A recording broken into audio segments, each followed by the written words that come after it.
please, I'll just take a few moments of your time. All right. Please. Mrs. Davidson, I'm going to come right to the point. Please do. I wonder if you realize exactly what your fiancé has done. Dave has decided to run for Congress against you and Lee Carruthers. He may be running against me, but not against Lee Carruthers. As I see it, he's played right into Lee Carruthers' hands. I've got some pamphlets here I want you to look at. Maybe later. What, do you still feel sick? A little. I'm feeling a lot better now. Well, look, this will make you feel better. What is it? Well, this one is about prenatal care and where to get it in Kingsley. And this, You mean clinics, don't you? well, yeah, they've got a sliding pay scale in accordance to how much you make. So now I'm a charity case. Well, if you won't accept money from your brother and you won't accept it from me, how do you expect to handle it? I don't know. I'll just have to convince Vaughn to help. How? You just told me that he said the baby wasn't his. He'll realize that the child I'm carrying is his before it's born. And what if he doesn't? Look, I'll be okay. You don't have to worry about me. But I am worried about you, Tina, and that's why I've got these pamphlets. Now, look, this one is about adoption. What makes you think I'd even consider giving this baby up for adoption? It's an option, Tina, in case you can't convince Vaughn that he's the father of the child.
Gene?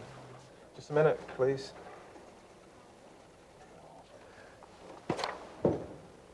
What are you doing here? I came to see you. Well, you caught me at a busy time. I've got a story to get ready for the morning edition. Yeah, I guess it's the wrong time. Yeah, I guess it is. Gene, I have to talk to you. I didn't think we were on speaking terms. Look, I know my behavior a few weeks ago was way out of line. I didn't see it then, but I do now, and I'm sorry. Are you apologizing for turning me in to Vanessa? Now, I never did that, believe me. Well, listen. I never blew your cover, Gene. Someone sure did. Well, I can assure you it wasn't me. Now, I'm sorry for all the accusations I made. I realize now that your investigation of Barbara Gilbert and Beverly Randolph, it wasn't in any way directed at me. I know that. And so what made you change your mind? I think you're right about some kind of connection between Domi and the Bedford. Do you have any proof? No, it's just a nagging suspicion, but there's nothing definite I can pinpoint. If there is some kind of connection between the deaths at the Bedford and Domi, I'm gonna need evidence. I know that, and if I can help in any way, I will.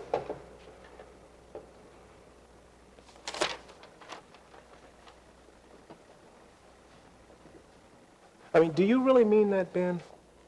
Because not long ago, you wouldn't lift a finger to help in my investigation, so why now? Because I have these nagging doubts about the Bedford and the two patients who committed suicide. You see, the truth is, Gene, I think I'm in the middle of something very ugly. Mr. Wainwright, you don't know Dave at all. You're accusing him of running for all the wrong reasons. Do you really expect me to believe that? Doesn't Dave realize that the only thing he'll do is to take votes away from me from the inner city and tilt the election to Carruthers? He can't be that stupid. That's just why Lee put him up to it. You're suggesting that the two of them have formed some kind of alliance? Allianced. The perfect word. That is absurd. Dave would never do anything like that. He is trying to work in the best interests of the people of Kingsley. Very touching, but I don't believe a word of it. For your information, Mr. Wainwright, Lee Carruthers is very opposed to Dave's candidacy. He even paid him a visit at the clinic to try to talk him out of it. Well, if what you say is true, then none of it makes any sense. Unless Dave is so deluded as to think he has a chance of winning. If that's the case, then you must convince him that all he'll do is hurt me and give the election to Carruthers. I can't do that. Mrs. Davidson, you must.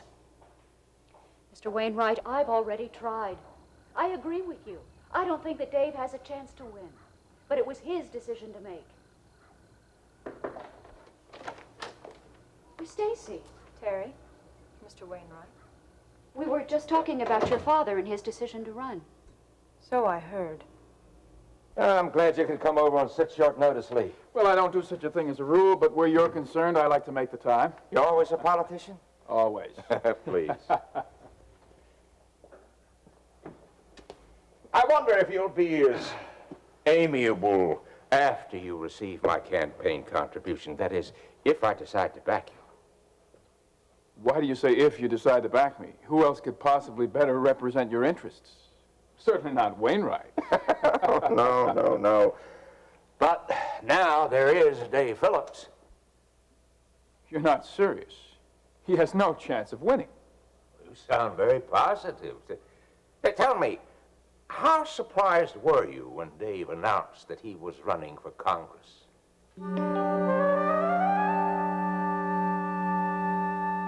In case I can't convince Vaughn that he's the father, now what's that supposed to mean? Well, Well, what? I get it.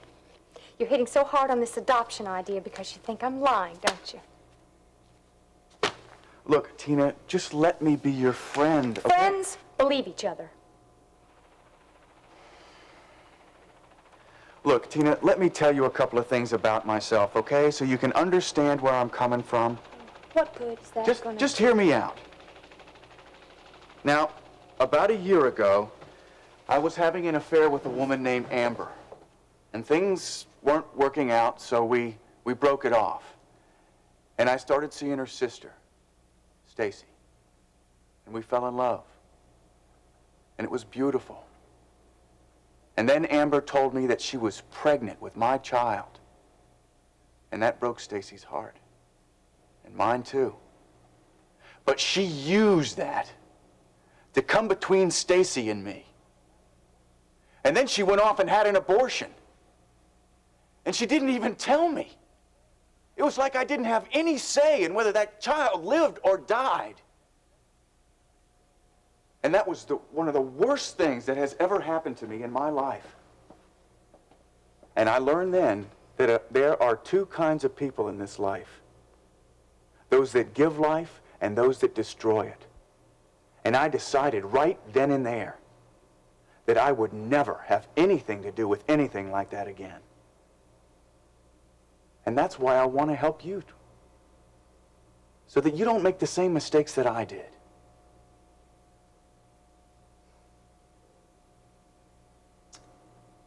Sorry, Gil. I shouldn't have acted the way I did. It's just that I've been such a basket case the past couple of days. That's all right. Look, I'm going to leave these pamphlets here with you. You have to make up your own mind. It's your decision. Thanks. Okay. You know, right now you're the only person I can count on. That means a lot to me. Well, I'm glad you finally realized it. Yeah, finally. Oh, maybe Vaughn will realize just how much I love him. I do love him, Gil. I just wish that he'd hold me and tell me that I don't have to go through this alone. You know what's funny? What? I'm carrying around someone with me wherever I go, and I have never been so alone. You're not alone, Tina. And you won't be, no matter what happens. Gil. Now, as long as I'm around, that child isn't going to have anything to worry about. Okay? You understand? Yes. Good.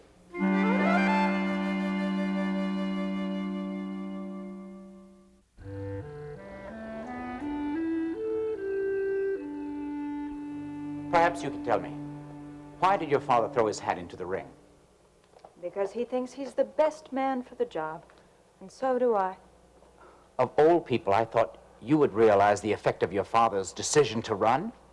You're Kate Phillips' daughter, and a reporter to boot. I realize that my father's made a very positive decision, Mr. Wainwright. One that will benefit this community immeasurably. But how can he hope to win? He hasn't got the machinery to run a congressional campaign. He hasn't got the money, the know-how. The only thing he'll succeed in doing is take away some of the working man's vote from me and give the election to Carruthers. Can't you see that? There's a certain amount of truth in what you're saying. But there's also the possibility, remote as it may be, that my father can win this election. At least the electorate has a choice now. And I think you'll be very surprised once the polls come out and once the campaign gets started. I see I'm not going to get any results here. I hope you'll think about what I've said. You'll save Dave a lot of time and energy if you do. Tell Dave I'll talk to him soon. Good night, ladies.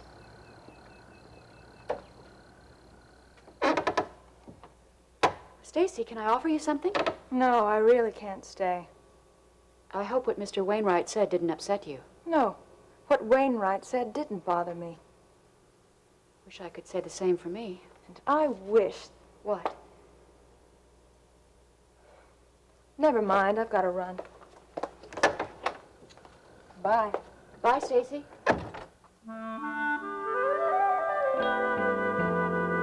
Something ugly at the Bedford? What are you saying?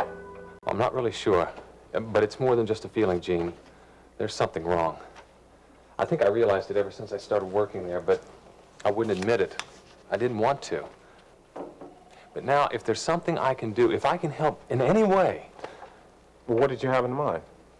I'd like to be an inside source for you, to see if there really is a connection between Domi and the Bedford. You know, you're a little late for that, man. I haven't been working on that Domi story since McGovern... Well, since Vanessa Vazan found out who I really was.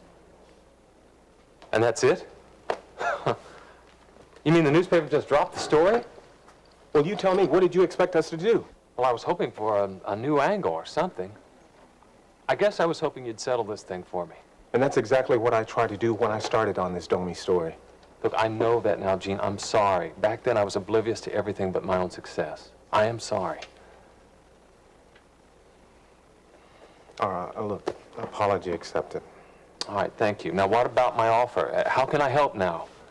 I don't know. Like I said, I haven't been on the Domi story for some time now, and, well, I don't know what to tell you. Well, can't they start the story up again? I don't know. I guess I could talk to Walter and tell him what you've told me and get back with you. All right, that's fine. Thanks, Gene. Yeah. You know, I know a couple of ladies that are really going to be glad about this. Yeah. Not as glad as I am. Preston, I'm not sure I understand. You mean to tell me that you didn't know he was planning to run? Well, of course I'd heard rumors to that effect. But you don't think he can win? He doesn't have a chance. Oh. Now, why do you think he decided to enter the campaign? Fools rush in where angels fear to tread. I don't know, other than Dave Phillips thinks he can do anything. I hope you weren't serious, though, a moment ago when you suggested that you might back him. And what if I told you I was seriously considering doing just that? Oh, Preston, be realistic. You'd be throwing your money away. Dave Phillips doesn't have a chance of winning that election. I do. The polls don't agree with you. Well, not now, true. But the election is more than 2 months away. I know I can pull ahead of Wainwright. You, have some political tricks up the sleeve? Well, let's just say some proven political savvy. Well, I hope you haven't planned any surprises where the people of Chesterfield are concerned. You needn't worry, Preston. Yeah, but I do. And that's why I asked you over here. I want your personal assurance that there will be no bickering over the Chesterfield Relocation Committee. There won't be any. Not from me, at any rate. Fine. Yeah, I would not like to see you and Dave Phillips scrambling to take the credit, patting yourselves on the back, playing champions of the people, knights in white armor. Don't be concerned about that. But I am concerned. I have a business to run, and it won't be helped by that kind of grandstanding. I understand, Preston. Good. And I'm sure Dave will understand as well. Well, I hope so. I wanted Phillips on this committee because the people in that area trust him. He has a very warm, calm, stabilizing influence. And I don't want that picture interrupted by people trying to take credit. Maybe when you talk to him, you can get him to withdraw from the election. That would solve everything. I tried. You've already discussed this with him. Before he made it public, I tried to make him see that his running was a mistake, a waste of time. But he didn't agree. Well, look, if that takes care of our business, I'm going to be going. Yes, Sam, thank you. You've told me exactly what I want to hear. Good. And remember, if you want to back the man who can do you the most good, and I know you do, then you know I'm your man. I'll be talking with you. Thank you. Good night.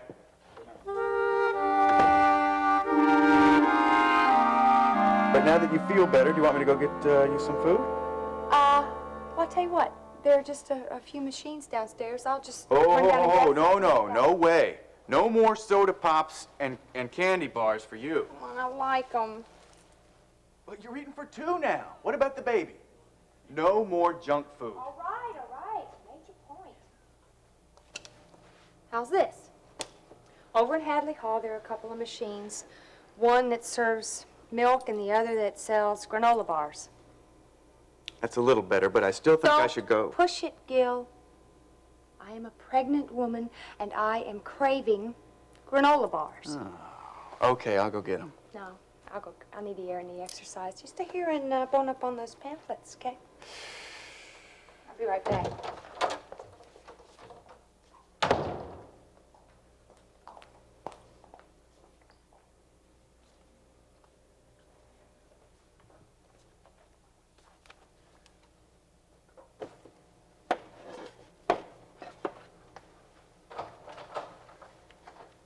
Forget something? No, Vaughn, I didn't hear you knock. that's because I didn't knock. Oh. Well, Tina's not here. You must have just missed her, but she'll be back in a minute. What are you doing here, Gil? I took Tina to dinner. She wasn't feeling well, so we came back here. But she'll be okay. Oh, I'm sure you have had a lot to do with that. Well, you can't give me all the credit. Well, why not? I'm sure you deserve it. Oh? I didn't realize you and Tina were such good friends, Gil. I mean, here you are in her room and she isn't. I didn't realize you were so close. Yeah, you could say that. And what else can I say? Say what you mean, Vaughn. What I mean is that it's a big difference between being someone's friend and being the father of her child. Me? Oh, come on, don't try to deny it. I know for a fact that you're the father of that baby. You're way out of line, Vaughn. Oh, of course you're going to deny it. What gives you the right to come in here and start making accusations? I have the right because Tina's trying to stick me with your kid. Oh, wait a minute. What makes you think it's my kid? I just heard you talking, Gil. Seems like some of your old habits from the past just won't let you go, huh? You don't know what you're talking about, Vaughn. Oh, yeah? I know one thing, Gil. There's no way that she's gonna pawn that kid off on me.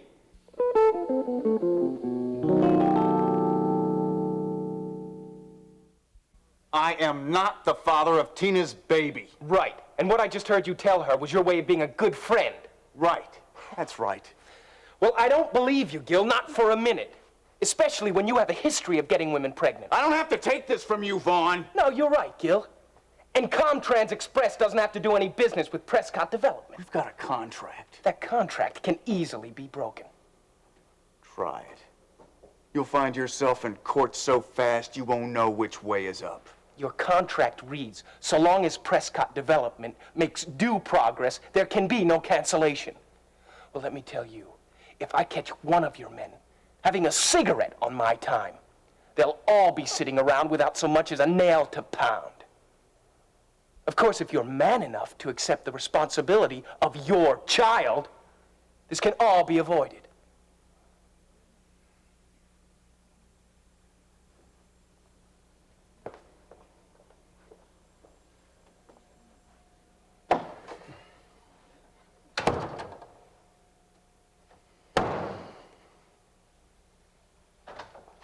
Was that Vaughn I just saw leaving? Was he looking for me?